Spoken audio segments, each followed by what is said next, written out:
ये रिजल्ट 14 जून को आना चाहिए था, पर ये 5 जून को डिक्लेयर हुआ जब इलेक्शंस आ रहे थे। सक्सेसफुली हुआ है और कोई पेपर लीक नहीं हुआ, तो ये कैसे हुआ? ये आर्टिकल देख लीजिए। क्या उनको क्लैरिटी थी टीचर्स को कि कितने ग्रेस मार्क्स मिलने चाहिए? क्या क्लैरिटी थी स्टूडेंट्स को? इसके मेथोडोलॉजी क्या, प्रोसेस क्या एनटीए ने बताया? क्लियरली नहीं।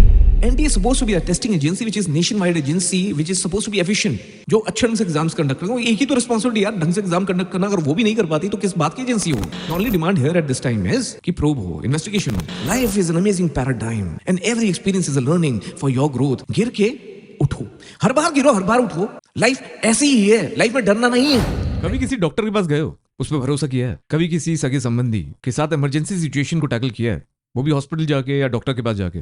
और कोई बच्चा या कोई माँ बाप आपका तकलीफ में हो, सर्जरी होनी हो, इमरजेंसी हो, ऑपरेशन होना हो या उसका ट्रीटमेंट करवाना हो, तो क्या आप डॉक्टर पे भरोसा करते हो? पर अगर आपको पता चला वो डॉक्टर फर्जी ढंग से डॉक्टर बना है, वो डॉक्टर बनने लायक ही नहीं है, या डॉक्टर बनने की राह में उसने हमेशा अपनी मॉरल वैल्यूज को कॉम्प्रोमाइज किया है, तो क्या आप उस पर भरोसा कर पाओगे? क्या आप उस डॉक्टर से सगे संबंधी अपने माँ बाप का इलाज करवा पाओगे, भरोसा कर पाओगे? तो अगर मैं आपको बोलूं कि कुछ ऐसा ही हो रहा है, और सवाल बहुत बड़ा है, ये सवाल बस बच्चों के करियर, उनके सपनों का नहीं है, उनकी खून पसीने की हार्ड वर्क का नहीं है, उनके उनके उनके ढेरों घंटे वो सारे डिस्ट्रैक्शन सोशल मीडिया पे फैले हुए, उन सारे डिस्ट्रैक्शन को छोड़ के जब बच्चे अपने अपने सपनों के लिए, अपने करियर के लिए अपने पूरी जान लगा देते हैं, अपना पूरा जज्बा लगा देते हैं, उसके बाद जब उनके सपने टूटते हैं किसी फ्रॉड की वजह से, तो ये बात बस उस चीज की नहीं है, ये बात भरोसे की भी है। पर ये बहुत अफसोसजनक है कि कुछ बच्चे सुसाइड कर रहे हैं। क्यों? क्योंकि चीजें गलत हुई हैं इस एग्जाम में। वो एग्जाम नीट यूजी 24, वो एग्जाम नीट का जो कि बहुत बड़ा एग्जाम है, नेशनल लेवल का एग्जाम है, जिसके बाद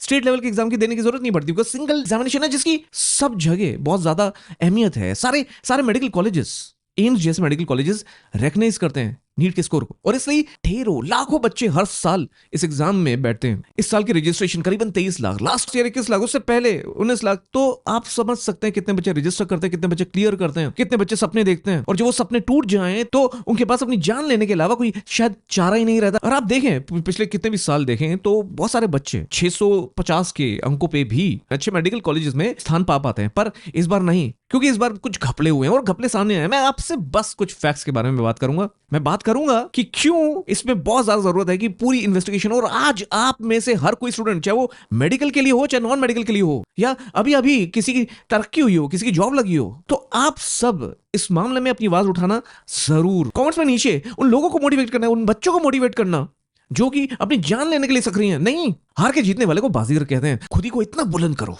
अपनी सेल्फ अवेयरनेस को इतना बुलंद करो कि तकदीर से पहले, डेस्टिनी से पहले खुदा भी पूछे, खुदा भी तुमसे खुद पूछे, बता तेरी रजा क्या है, बता तेरा डिजायर क्या है। और तेरा डिजायर ऐसा होना चाहिए कि तुझे पता होना चाहिए everything, every failure is a part of the learning process. It all is well in the long run. This is all an experience, this is a chance for you to grow, chance for you to reflect. You have to be positive. जितने भी बच्चे depressed हैं, please comments में उनका साथ दीजिए, social media पे उनका साथ दीजिए। अगर आपके पास कोई दोस्त है जिसका नीट का रिजल्ट आया, उसका साथ दीजिए। और अब आते हैं इस मुद्दे पे। मैं एजुकेशन मिनिस्ट्री के साथ संपर्क में हूं, मैं एनटी के साथ संपर्क में हूं, पर मैं चाहता हूं इन ट्वीट्स को आप रीट्वीट करें। इन मुद्दों को जो मैं रखने वाला हूं, कुछ रैशनल, कुछ पैटर्न्स जो इस एग्जाम के रिजल्ट्स हमें दिखा रहे हैं, स्टैटिस्टिक्स जो हमें दिखा रहा है, जो पैटर्न्स हमें दिखा रहे हैं, उसके बारे में बात करें। पहली चीज ये है कि 67 बच्चों का AR1 आया, जो कि अजीब सी बात है। अजीब सी बात इसलिए क्योंकि लास्ट 2019 से अगर हम देखें तो करीबन 2 या 3 बच्चे AR1 पाते हैं, परफेक्ट स्कोर पाते हैं। इनफैक्ट 2022 में तो परफेक्ट स्कोर आया नहीं, 715 का स्कोर आया 4 बच्चों का। तो कैसे मान ले फिर कि 720 इतना इजी हो गया इस बार कि 67 बच्चों के ये परफेक्ट स्कोर आए, और वो भी एक सेंटर से,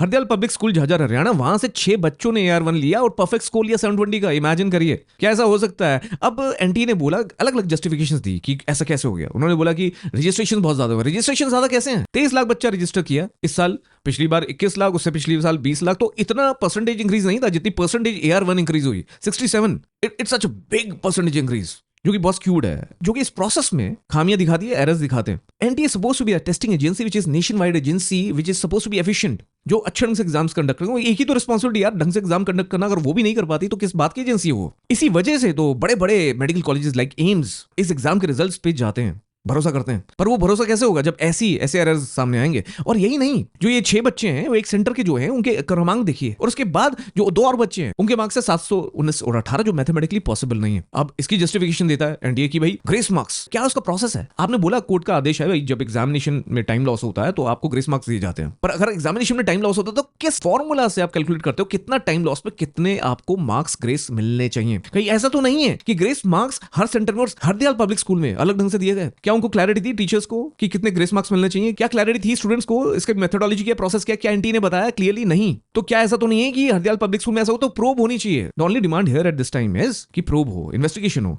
और अगर इन्वेस्टिगेशन में कुछ निकलता है तो एग्जाम्स या तो फिर से रिपीट हो या इनको कैंसिल कर दिया जाए, बिकॉज ऐसे तो कई बच्चों का बहुत लॉस हो जाएगा। कई बच्चे जो 650 के स्कोर में अच्छी सीट्स पा जाते थे मेडिकल कॉलेज में, उसमें से ही एक बच्चे ने जो थर्ड अटेम्प्ट दिया उसके जो मार्क्स आए 653, तो अब वो बता रहा है कि मेरी तो रैंक 27,000 है, क्योंकि ऐसे ग्रेस मार्क्स के चलते जिनका कोई मेथोडोलॉजी और प्रोसेस नहीं था, लैक ऑफ अंडरस्टैंडिंग था, वेरिएशन था, उसकी वजह से कई बच्चों को आगे हजारों सीट्स आगे कर दिया गया। और ये बिल्कुल अनफेयर है, क्योंकि ऐसे कुछ बच्चे पा जाएंगे सीट जो डिजर्व नहीं करते, जो हक समझते हैं अपना, वो अपनी जान ले लेंगे जैसे कि ये। पर ये जो बच्चे जान ले रहे हैं, मैं उनको बोलना चाहता हूं, और आपके सामने भी ऐसा कोई केस आता है, आपके साथ भी ऐसा कुछ हो रहा है, तो देखो, गिर के उठो, हर बार गिरो, हर बार उठो। लाइफ ऐसी ही है, लाइफ में डरना नहीं है, लाइफ में गिरना नहीं है, गिर के उठना है, हर फेलियर से सीखना है, यही लाइफ है। हाँ, ये तो बड़ी आपकी लाइफ की शुरुआत है मेरे भाई, मेरी बहन। अरे ये तो शुरुआत है, इस शुरुआत में जज्बा खत्म कर दोगे क्या? जज्बा तो यहां से बनाना है, अपने को ऐसे मुकाम पे पहुंचाना है जहां से बस राइज ही राइज करो, बट ढंग से राइज करो, मोरल वैल्यूज के साथ राइज करो, हार्ड वर्क के साथ राइज करो, परसिवरेंस के साथ, और जस्ट रुको नहीं, बढ़ते रहो आगे, और बढ़ना है आगे। क्योंकि मैं बार बार फिर से यही बोलूंगा कि हार के जीतने वाले को बाजीगर कहते हैं, इसलिए हारो, हर बार हारो और हार के जीतो। अपना अपना दिल मत तोड़ो, अपने माँ बाप को वो कष्ट मत दो। उन्होंने तुम्हें बड़ा किया है, इसलिए नहीं क्योंकि तुम डॉक्टर बन जाओगे, इसलिए क्योंकि तुम लाइफ में कुछ ऐसा करोगे जिस पे वो नाज कर सके, और अपनी जान लेने से कोई नाज नहीं करेगा। उनको पूरी लाइफ बस दुखी दोगे। Life is an amazing paradigm and every experience is a learning for your growth. All this is experience which is design for your growth. Remember that.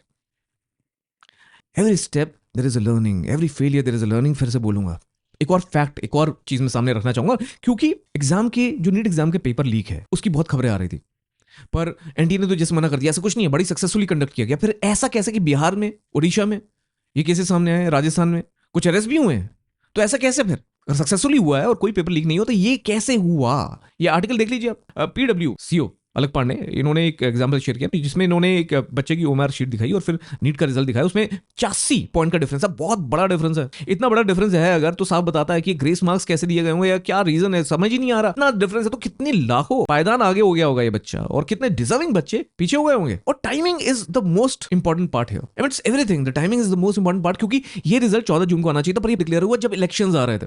Because हर जगह इलेक्शन की चर्चा होगी, तो इनको पता था केस में कुछ एरर्स भी हैं, तो वो छुप जाएंगे, जो बच्चे हो हल्ला करेंगे वो छुप जाएंगे। क्यों? If you are not confident, if you have to release the result election के टाइम पे, मतलब ये साफ प्रमाण है कि आप कुछ पाना चाह रहे हैं, आप कुछ स्कैम को छुपाना चाह रहे हैं, इसमें जो एरर्स हैं या अपनी इनएफिशिएंसी को छुपाना चाह रहे हैं। पर इनएफिशिएंसी कैसे छुपेगी हमारे जैसे क्रेडिट्स के रहते हुए? And there are so many like मी।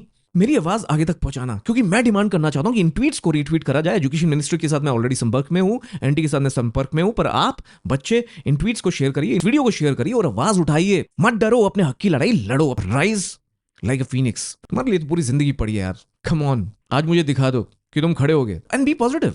इस बार शायद परीक्षा कैंसिल हो जाएगी, फिर से होगा टेस्ट, व्हाटएवर इट इज, ये डिमांड करेंगे हम। इन ट्वीट्स को शेयर करो, वीडियो को शेयर करो। अगर नहीं भी होता तो याद रखना, हार के जीतने वाले को बाजीगर कहते हैं, गिर के खड़े होने वाले को सैल्यूट होता है, उसके लिए तालियां बजती हैं। बहुत सारे लोग रेस जीत जाते हैं, पर जो गिर के खड़े होकर सीमा रेखा पार करता है ना, जो पूरी रेस पार करता है, उसके लिए जो रिस्पेक्ट होती है, उसका जो एटीट्यूड बनता है, उसका कोई कंपैरिजन नहीं है मेरे दोस्तों। वैसा बनो। मैं हूं काश, आप देख रहे थे पी बॉय। अब कुछ नहीं छुपेगा।